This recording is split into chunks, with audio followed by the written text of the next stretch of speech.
தாத்தா. ஓ, ஏன் லேட்டா வர்றீங்க?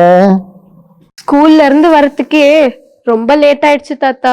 பிஷப் தாத்தா, எனக்கு ஒரு டவுட்டு. நேத்து சண்டே மாசுல உபதேசியார் ஏதோ தவக்காலத்தின் முதல் ஞாயிறுன்னு சொன்னாரு. அப்ப தவக்காலம்னா என்ன தாத்தா? தவக்காலம்னா என்ன? நம்ம கத்தோலிக்க திருவழிபாட்டுல 5 வகையான காலங்கள் இருக்கு. உங்களுக்கு தெரியுமா?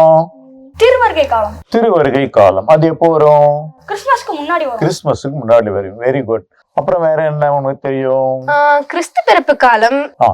ஆண்டவர் இயேசு பிறப்பு கொண்டாடுற கிறிஸ்து பிறப்பு காலம்.